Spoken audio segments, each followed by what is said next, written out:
नमस्कार दोस्तों, स्वागत है आपका हमारे YouTube चैनल में हेस प्रजापति में। इस वीडियो में आपको 10th क्लास का हिंदी मीडियम का ज्योमेट्री का 5th लेसन निर्देशांक भूमिति का एक्सरसाइज 5.3 जो है कि बहुत ही इजी है, इस एक्सरसाइज को सॉल्व करके बताने वाला हूँ। इस एक्सरसाइज की हमने 2 पार्ट में वीडियो बनाई है। फर्स्ट पार्ट की वीडियो ऑलरेडी आपको मिल जाएगी। वह पार्ट में हमने क्वेश्चन नंबर 1, 2, 3 इंक्लूड किया था, जिसका लिंक आपको डिस्क्रिप्शन में मिल जाएगा। तो आज करने वाले हम पार्ट 2, जिसमें हम करने वाले क्वेश्चन नंबर 4 to 8। 4 to 8 भी बहुत ईजी क्वेश्चन है। कुछ क्वेश्चन मैं आपको एक्सप्लेन करके बता दूंगा और कुछ क्वेश्चन मैं आपको सॉल्व करके भी बता दूंगा। तो पार्ट 1 की वीडियो आप जरूर देखिए, जिससे पार्ट 2 की वीडियो में जो भी क्वेश्चंस हैं वह सब समझने में बहुत ही आपको आसानी होगी। यदि आप हमारे चैनल पर नए हैं तो हमारे चैनल को सब्सक्राइब कर लीजिए और साइड में दी गई बेल बटन जरूर दबाइए, जिससे आने वाले एजुकेशनल, मोटिवेशनल और एजुकेशनल टिप्स की वीडियो लगातार आपको मिलती रहे। तो चलिए स्टार्ट करते हैं आज की वीडियो।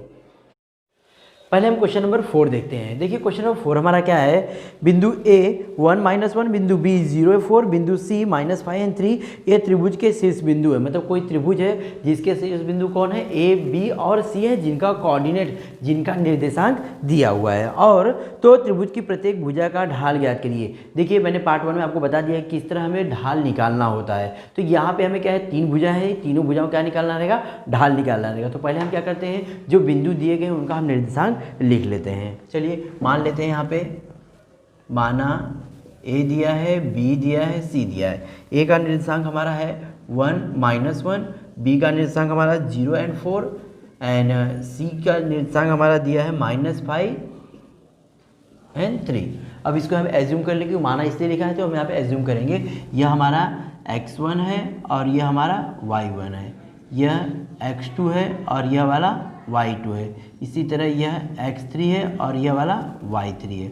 ओके, यहाँ पे हमने मान लिया। अब हम तीनों भुजाओं का ढाल निकालना है, तो पहले भुजा AB का निकालेंगे, फिर बाद में भुजा BC का और बाद में लास्ट में भुजा AC का। तीनों भुजाओं का ढाल निकालते हैं। चलिए लिखेंगे हम, रेखा लिखे हैं तो भुजा, यहाँ बोला है तीनों भुजाओं का लिखा है। अगर भुजा बोला है तो भुजा लिखिए और रेखा बोला है तो रेखा लिखिए तो बेटर रहेगा, कोई फर्क नहीं पड़ेगा उससे, लेकिन लिख देते हैं हम यहाँ भुजा AB का ढाल का फार्मूला मैंने बताया था y2 - y1 upon x2 - x1। y2 देखिए हमारा कितना है 4, बट वहाँ पे -1 दिया है, सो -1 को हम कहाँ रखेंगे, ब्रैकेट में, -1 अपॉन 0 - 1, यह माइनस क्या हो जाएगा, +4 + 1 एंड 0 - 1। अगर 0 में से अगर -1 करते हैं तो क्या आएगा, -1 ही आएगा। ओके, 5 अपॉन -1, 5 को क्या करना, 1 से डिवाइड करना, बट 1 नंबर माइनस है तो आंसर भी हमारा क्या आएगा, माइनस में, तो -5 जाएगा। इसलिए भुजा, रेखा नहीं लिखना है, भुजा लिखना है, भुजा हमने दिया था, इसलिए भुजा AB का हमारा ढाल कितना आ गया, -5 आ गया। इसी तरह 2 अदर बची हैं, उसको भी हमें निकालना है। एक बार हमें कौन सा निकालना है, BC का, एक बार AC का। चलिए उसको भी निकाल लेते हैं 1 बाई 1 करके। देखेंगे भुजा BC का ढाल, BC के ढाल का जब निकालेंगे तो उसमें फार्मूला कैसा बनेगा वो देखिए ध्यान से। यहाँ फार्मूला कैसा बन जाएगा, यहाँ ब्रैकेट लगाना था, y3 - y2 x3 - x2, y3 - y2 और x3 - x2। y3 हमारा कितना दिया हुआ है, 3 - 4 और यह दिया हुआ है -5 - 0। 3 में से 4 जाएगा, कितना आएगा, 1 आएगा, लेकिन बड़ा नंबर माइनस से क्या आएगा, -4, क्योंकि 3 में से 4 जाता नहीं, 4 में से 3 जाएगा तो 1 आएगा, लेकिन बड़ा नंबर माइनस से -1 आ जाएगा और ये हमारा -5, माइनस कैंसल, 1/5, मतलब भुजा BC का ढाल भी कितना आ गया, 1/5 आ गया। तो लिख देंगे हम यहाँ पे भुजा BC का ढाल। अब क्या बचा है, खाली AC। चलिए AC का भी निकाल लेते हैं। जब हम AC का ढाल निकालेंगे तो उसका फार्मूला कुछ इस तरह होगा, y3 - y1 upon x3 - x1। तो लिखते हैं हम यहाँ पे भुजा AC का ढाल, फार्मूला लिख देते हैं y3 - y1 और x3 - x1। y3 देखिए हमारा कितना है, 3 - -1, 3 - -1 और ये हमारा कितना है, -5 - 1, माइनस क्या हो जाएगा, यह प्लस हो जाएगा, मतलब 3 + 1 और यह क्या हो जाएगा, माइनस ऐड हो जाता है, -6। तो हो गया हमारा यहाँ पे लिख देते हैं यह 4, आप प्रॉपर तरीके से लिखिएगा 4/-6, और दोनों नंबर क्या है 2 से डिविजिबल है, कैंसिल हो जाएंगे। 2 2 जा 4, 2 3 जा 6, मतलब 2 दूनी 4, 2 3 6। इसीलिए रेखा AC का, या रेखा है तो भुजा लिखना, हमें भुजा लिख रहे हैं तो हमें भुजा ही लिखना है, लास्ट टाइम आप लिख लीजिएगा। इसलिए भुजा AC का ढाल बराबर कितना हो जाएगा 2/-3, या तो आप इसको चाहे तो एक लाइन और चेंज करके यह माइनस हमेशा बीच में हमेशा ले लेते हैं, हाँ बीच में से ऐसे लिख देंगे तो और बेटर रहेगा। तो लास्ट में लिखेंगे इसीलिए, लास्ट टाइम क्या लिखेंगे, इसीलिए भुजा AC का ढाल बराबर -2/3। तो यहाँ पे मैंने आपको त्रिभुज की तीनों भुजाएं, भुजा AB का ढाल, भुजा BC का ढाल और भुजा AC का ढाल निकाल के बता दिया। इस तरह हमने क्वेश्चन नंबर 4 कंप्लीट कर दिया। देखिए क्वेश्चन नंबर 5 हमारा दिया है कि सिद्ध कीजिए कि बिंदु A -4 -7, बिंदु B -1 और 2, बिंदु C 8 और 5 और बिंदु D 5 -4 यह समांतर चतुर्भुज के शीर्ष, समांतर चतुर्भुज ABC के शीर्ष बिंदु है।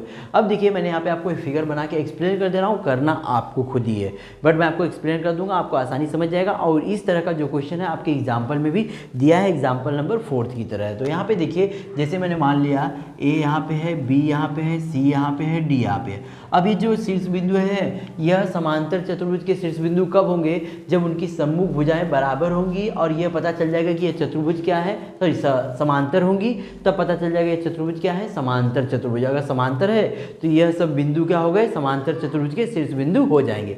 मतलब ये चतुर्भुज समांतर बनाने के लिए मुझे कंडीशन चाहिए कि इसकी अपोजिट साइड क्या होनी चाहिए, आमने सामने वाली साइड क्या होनी चाहिए, पैरेलल चाहिए, समांतर चाहिए। मतलब AB समांतर किसके होना चाहिए, AB समांतर होना चाहिए DC के या CD के, और AD समांतर होना चाहिए BC के। तो उसके लिए हम लोग क्या करेंगे, पहले हम AB का ढाल निकालेंगे, उसी तरह सब चारों भुजाओं का ढाल निकाल लेंगे।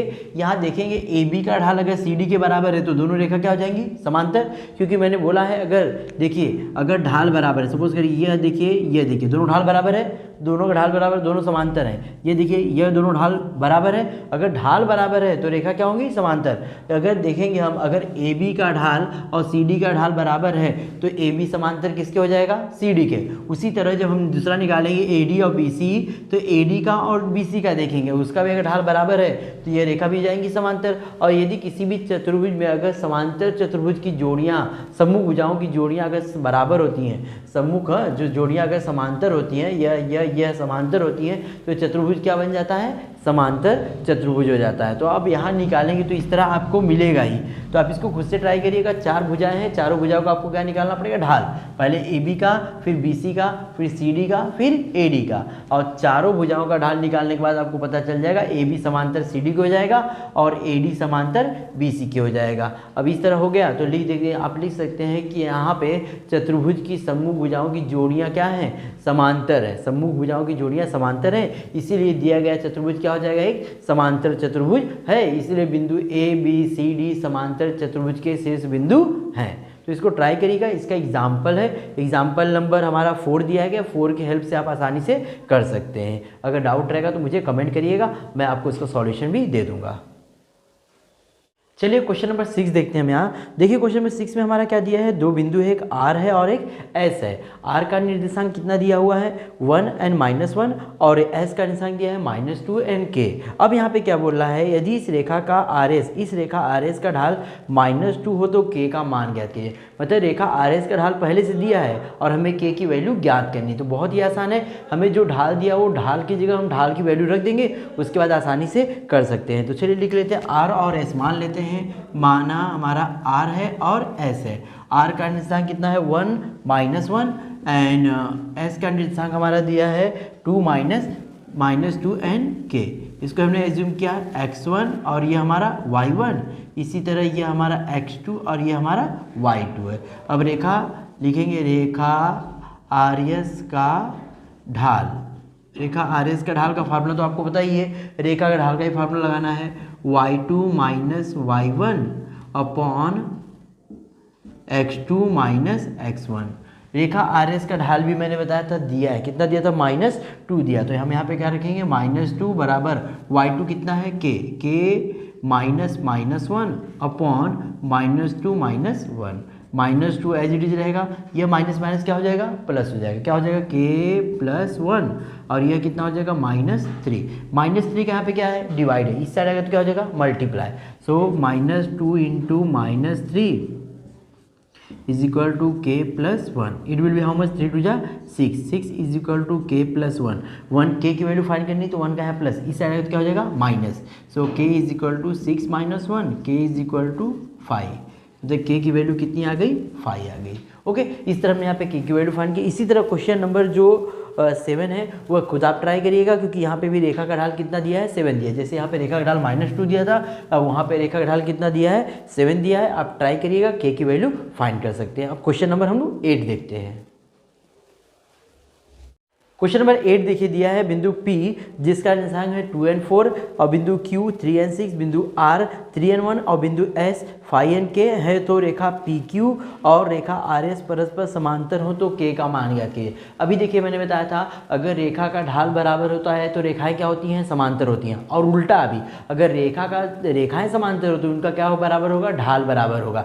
यहाँ पे कौन कौन सी रेखा समांतर है, रेखा PQ समांतर है RS के, मतलब दोनों का ढाल भी क्या होगा, बराबर है। इसी हिसाब से हम क्या करेंगे कि k की वैल्यू फाइंड करेंगे। पहले यहाँ पे 4 बिंदु दिया है, चारों बिंदु को हम लोग लिख लेते हैं, चारों बिंदु को मान लेते हैं। ओके, तो मानेंगे हम यहाँ पे, माना यह हमारा P है, Q है, R है, S है। P का निर्देशांक दिया है 2 and 4, और Q का निर्देशांक है 3 and 6, और R का निर्देशांक है 3 and 1, और S का निर्देशांक है 5 and K।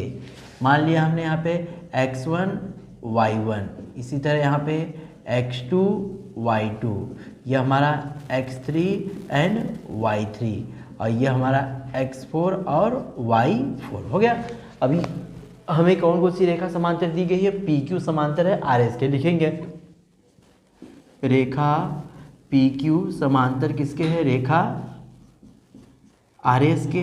यह दिया हुआ है, अगर रेखाएं समांतर होती है ढाल बराबर होता है, इसीलिए रेखा PQ का ढाल बराबर किसके हो जाएगा, रेखा RS का ढाल। ओके, दोनों का ढाल बराबर हो जाएगा।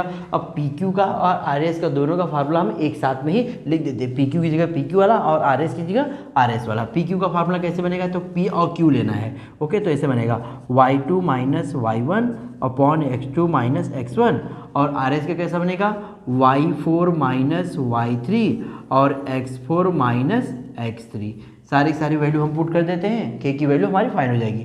y2 कितना है 6 - 4 and 3 - 2 is equal to k - 1 और 5 - 3। ओके, ये माइनस करते हैं, 6 - 4 इट विल बी 2 और 3 - 2 it will be 1 is equal to k - 1, ये कितना हो जाएगा 2। अब क्या करेंगे हम, क्रॉस मल्टीप्लाई, इसका यहाँ पे इंटू करें 2 जा 4 हो जाएगा, और k का 1 में इंटू करें कुछ फर्क पड़ेगा नहीं, तो हम क्या करें, उसको ऐसे रहने देते हैं k - 1।